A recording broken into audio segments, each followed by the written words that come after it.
Coucou les mamans, j'espère que vous allez bien. Il y a tout juste 3 ans, j'étais super stressée, angoissée. J'avais l'habitude de m'inquiéter de tout ce qui se passait dans ma vie. Et si je n'arrivais pas à m'occuper de mes filles seules, et si je n'arrivais pas à rendre fiers mes parents, et si j'arrive pas à trouver un travail complémentaire sans diplôme, et si je lançais mon entreprise mais que j'échouais, qu'est-ce que je pouvais bien faire de ma vie? Ou même qu'est-ce que ma famille ou mes amis pouvaient penser de moi? Tous ces doutes, je les ai accumulés pendant un bon bout de temps. Mais aujourd'hui, mon attitude face à l'inquiétude a complètement changé. Je vais te partager justement le livre Électrochoc qui m'a permis de débuter ce changement. Triomphez de vos soucis, vivez que diable de Dale Carnegie. Dans cet épisode 25, je vais te partager plus spécifiquement 11 conseils de ce livre que tu pourras utiliser au quotidien pour changer la vision que tu portes aux événements et combattre ton inquiétude. Je suis Coraline, révélatrice de Super Maman.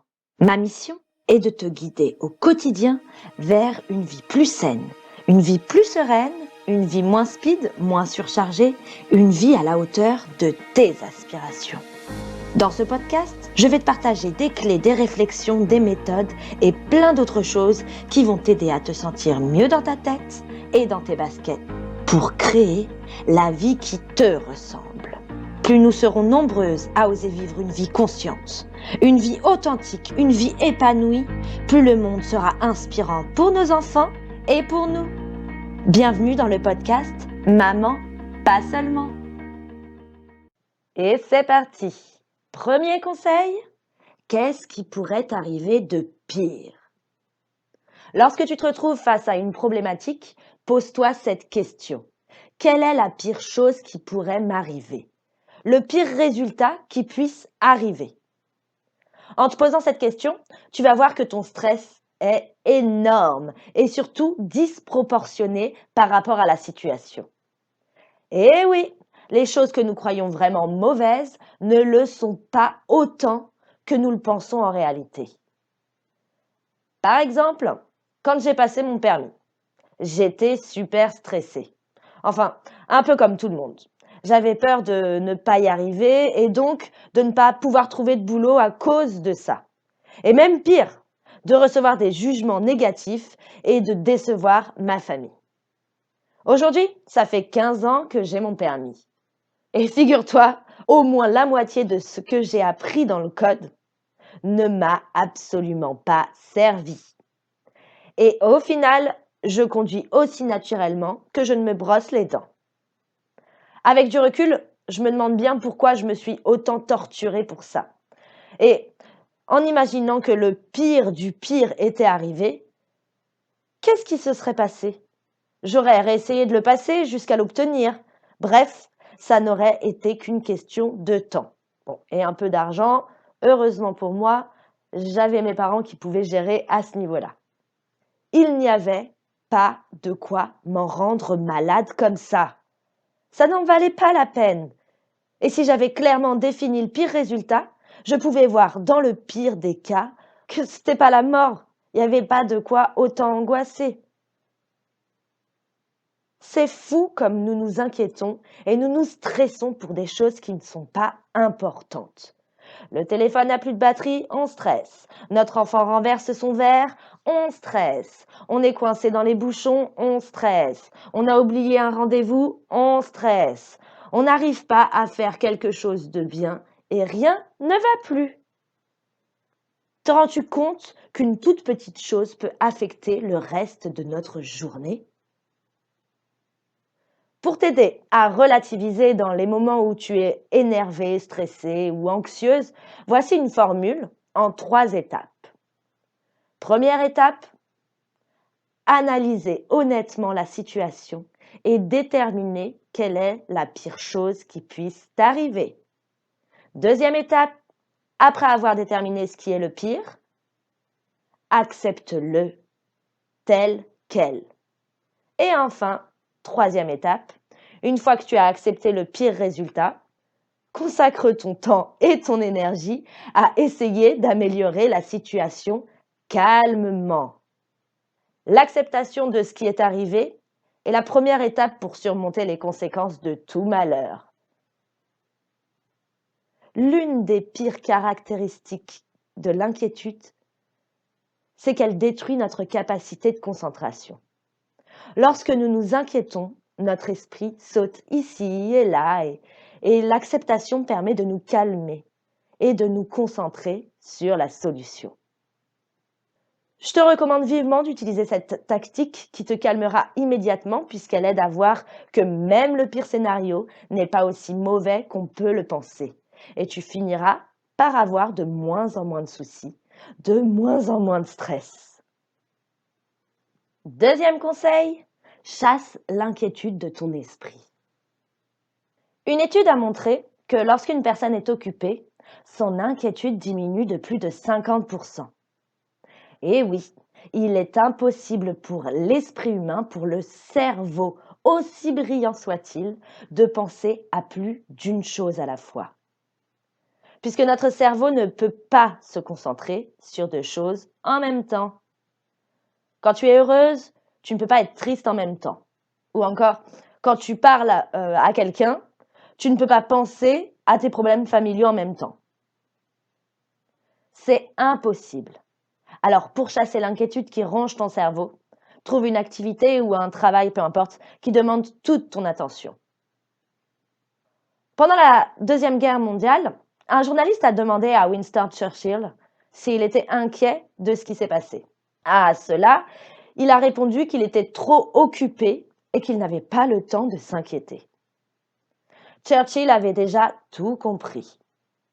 Il est donc psychologiquement prouvé que notre esprit ne peut se concentrer que sur une seule chose à la fois. Donc, si tu es préoccupé par quelque chose et que tu ne peux pas t'empêcher d'y penser, trouve quelque chose à faire qui nécessitera toute ton attention. Si je te parle de toute ton attention, d'attention totale, c'est qu'il y a certaines tâches qui sont devenues habituelles et que nous pouvons faire automatiquement, comme se laver les dents par exemple. Le but d'une habitude est d'économiser les ressources de notre cerveau. C'est pour ça qu'on peut se laver les dents et penser à tous les problèmes qu'il y a dans notre vie actuellement. Alors occupe-toi l'esprit et tes pensées négatives disparaîtront. Conseil numéro 3, la vie est courte, alors profitons-en. Dans son livre, Carnegie raconte l'histoire d'un vieil arbre géant qui se dressait là depuis 400 ans. Au cours de sa longue vie, il avait été frappé par la foudre 14 fois et d'innombrables avalanches, tempêtes pendant 4 siècles. Et tout ça, ça n'avait rien fait à cet arbre. Il a survécu à tout. Mais à la fin, une armée de petits insectes a attaqué l'arbre et l'a détruit. Les tempêtes, la foudre et le temps n'ont rien pu faire, mais de petits insectes que l'on peut écraser entre l'index et le pouce l'ont complètement détruit. Ne sommes-nous pas tous comme cet arbre géant? Ne réussissons-nous pas à survivre aux tempêtes et aux avalanches et aux éclairs de la vie? Mais laissons-nous notre cœur être rongé par des petits soucis qui pourraient être écrasés facilement? Ne nous laissons pas bouleverser par de petites choses? Souviens-toi, la vie est trop courte pour être petite. Quatrième conseil, analyse et résous tous tes problèmes. La confusion est la principale cause d'inquiétude. La moitié des soucis dans le monde sont causés par des personnes qui essaient de prendre des décisions avant même d'avoir suffisamment d'informations et de compréhension du problème. Alors, qu'en utilisant son temps à analyser cette situation de manière objective, tous nos soucis disparaîtront à la lumière de la connaissance. Un problème bien énoncé est un problème à moitié résolu. Et pourtant, beaucoup de personnes admettent avoir des problèmes dans leur vie sans pour autant avoir tenté de les résoudre. Ils restent enfermés en eux et leur gâchent la vie continuellement. Comme je te l'ai dit, c'est plus simple et même indispensable d'avoir le moins de problèmes possible pour parvenir à profiter à fond de sa vie. C'est super important de faire face à tes problèmes au plus vite parce que la politique de l'autruche ne va qu'accroître l'ampleur de ses soucis. C'est sûr, c'est pas toujours facile, mais c'est super important et au final, ça ne va que te faciliter la vie. Voici donc 5 étapes pour analyser et résoudre tes problèmes. 1. Note ta problématique. 2. Note les causes de ce problème. 3. Note toutes les solutions possibles. 4. Décide ce que tu vas faire. Choisis ici la meilleure action que tu as écrite à l'étape précédente. Et enfin, 5. Commence immédiatement à appliquer ta décision. Et surtout, ne t'arrête pas pour reconsidérer cette décision. Ne regarde pas en arrière. L'expérience m'a prouvé l'énorme valeur de la prise d'une décision fixe. C'est la seule façon d'arrêter de tourner en rond. La raison pour laquelle ces questions sont très efficaces, c'est que souvent, nous sautons sur les problèmes pour les résoudre sans comprendre clairement ce qu'on doit résoudre réellement et d'où vient le problème. Après avoir répondu à la première et à la deuxième question, la solution sera visible comme le nez au milieu du visage. Avec cette méthode, tu vas voir que 50% de tes soucis vont disparaître. Peut-être que là, tu te dis que ce n'est pas possible de diviser de moitié tes soucis comme ça. Alors oui, 50%, c'est qu'une probabilité. Sur certaines personnes, ça a marché, plus que sur d'autres, mais ça vaut quand même la peine d'essayer, non? Si tes inquiétudes te gâchent la vie, alors même s'il peut diminuer de 10% tes problèmes, c'est déjà énorme. C'est super pour la suite et je crois que ça vaut la peine de le faire, puisque les soucis sont la cause d'innombrables maladies. Conseil numéro 5. Mets de côté tes rancœurs. On ne peut pas aimer tout le monde et tout le monde ne peut pas t'aimer. C'est normal, chacun a sa propre personnalité et toutes les personnalités ne sont pas compatibles entre elles. Le mieux avec ce genre de personnes, c'est de passer ton chemin et de garder ton temps et ton énergie pour quelque chose qui a vraiment de l'importance pour toi. Mets ta haine de côté, ne cherche pas à être rancunière, passe plutôt à autre chose. Tu n'es pas forcé d'aimer les personnes que tu n'aimes pas, mais pour ta santé et ton bonheur, pardonne-leur et oublie-les. Quand on déteste quelqu'un, ce n'est pas à lui que l'on fait du mal, c'est le contraire. On le récompense avec ce que l'on a de plus important dans la vie. Par exemple, en étant insomniaque, on lui donne notre sommeil. En perdant notre appétit, on lui donne notre appétit. En augmentant notre stress, on lui donne notre santé.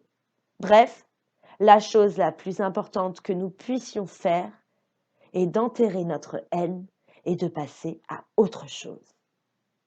C'est à nous de décider quelle difficulté une chose peut valoir et refuser de lui en donner davantage. Conseil numéro 6. Tu as déjà de l'or entre les mains. Si je viens à toi maintenant et que je te donne 100 millions d'euros pour un de tes yeux, qu'est-ce que tu me dirais? Est-ce que tu vendrais ton bras pour 100 millions? Tu ne ferais probablement pas ça. Tu as donc au moins 2 choses que tu ne vendrais pas pour 100 millions d'euros chacune. Mais tu t'inquiètes et tu perds ta santé pour avoir plus d'argent. C'est comme si tu avais un château et que tu étais prête à le perdre pour pouvoir t'acheter une tente. Environ 90% des choses dans notre vie sont bonnes et seulement 10% sont mauvaises. Si nous voulons être heureuses, il nous suffit de nous concentrer sur les 90% qui sont justes et d'ignorer les 10% restants. Conseil numéro 7. Vis dans des compartiments étanches. Oula, qu'est-ce que ça veut dire ça? Si tu regardes la partie inférieure d'un bateau, tu verras qu'elle est divisée en plusieurs compartiments. Comme ça, si une partie du bateau commence à être envahie par l'eau, les portes de ce compartiment peuvent être rapidement fermées pour éviter que le bateau soit submergé. Et bien, c'est pareil dans notre vie. Si on veut éviter d'inonder notre vie de soucis, on doit fermer les portes de notre passé et celles de notre futur pour nous concentrer sur notre présent. Aujourd'hui, tu t'inquiètes de demain. Hier, tu t'inquiétais d'aujourd'hui. Maintenant, arrête-toi un instant et vérifie si les choses qui te préoccupaient hier se sont réellement passées. Dans 90% des cas, tu verras qu'elles ne se sont pas réalisées, mais que tu as quand même gaspillé ton précieux temps pour des choses qui ne se sont même pas réalisées. Tu sais, notre vie ressemble à un sablier. La partie supérieure du sablier représente notre futur. La partie inférieure, notre passé. Et la toute petite partie du milieu, c'est notre présent. Aujourd'hui, tellement de personnes s'inquiètent de l'avenir ou du passé qu'ils en oublient de vivre le moment présent. S'inquiéter de l'avenir, c'est comme essayer de pousser le sable vers le bas pour qu'il passe plus vite. Mais peu importe ce que tu feras, les grains de sable passeront un par un quand leur tour sera venu. Alors profite de l'instant présent en laissant passer un grain de sable à la fois, un jour à la fois, une tâche à la fois. Ainsi, tu seras étonné de voir tout ce que tu peux accomplir en une journée et tu te sentiras beaucoup plus heureuse. Conseil numéro 7. Utilise la loi des moyennes. Pour te rassurer et t'aider à relativiser quand tu as peur ou que tu stresses, le plus simple, c'est d'utiliser la loi des moyennes. Quand tu te retrouves dans ce genre de situation, il te suffit de te demander quelle est la probabilité pour que ce résultat arrive. Dans la plupart des situations, tu vas te rendre compte que la probabilité est très faible et que cette situation ne mérite pas autant d'angoisse. Alors pourquoi stresser pour une probabilité presque nulle? Soyons plutôt logiques. Dans le livre, Carnegie prend en exemple la marine américaine.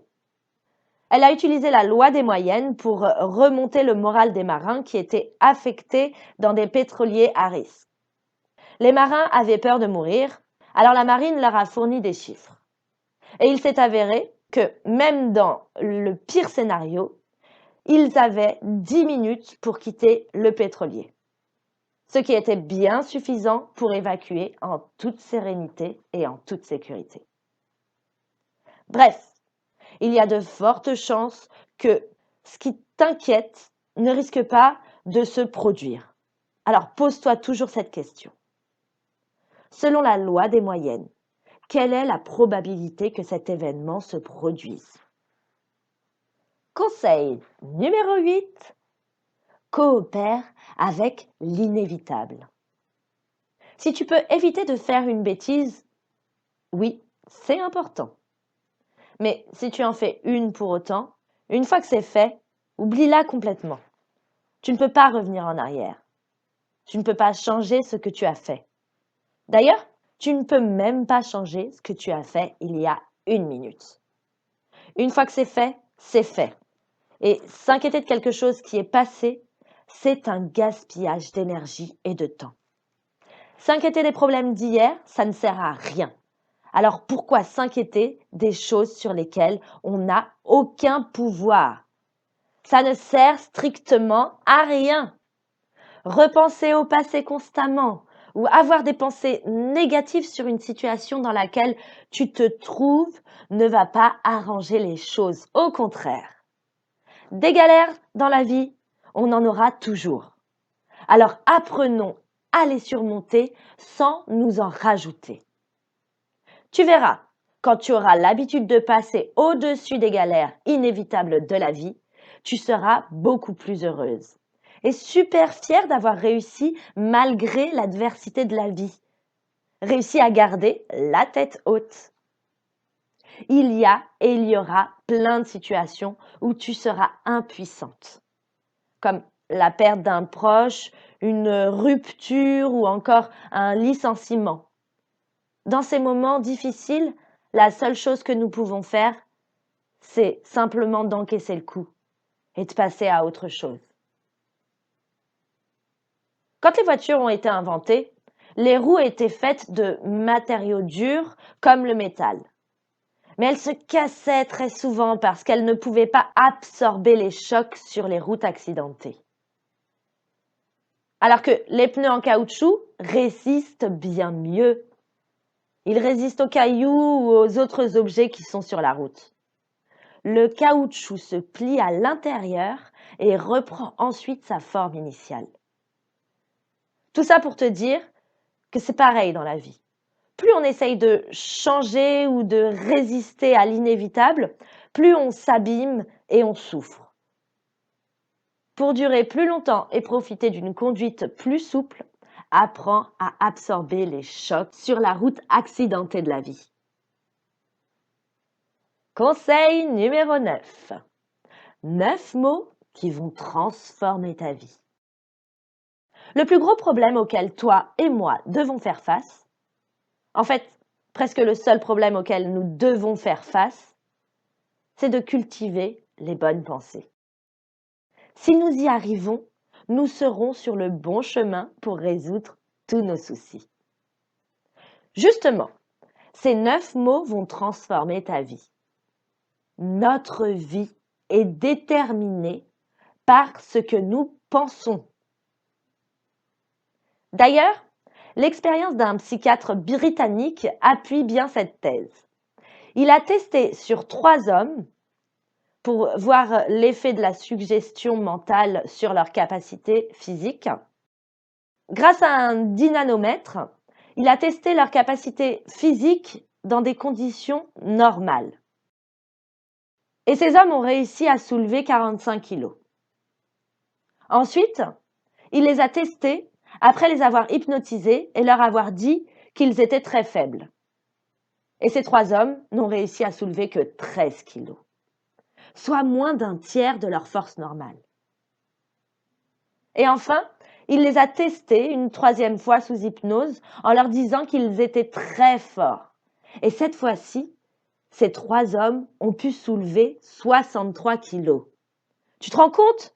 Quand leur esprit était rempli de pensées positives, leur force physique réelle augmentait de presque 50%. C'est énorme! Alors s'il te plaît, si tu ne dois retenir qu'une chose de cet épisode, c'est que tu n'es pas ce que tu penses être, mais tu es ce que tu penses. Conseil numéro 10, sois toi-même. Aujourd'hui, la plupart des personnes essaient de ressembler aux autres,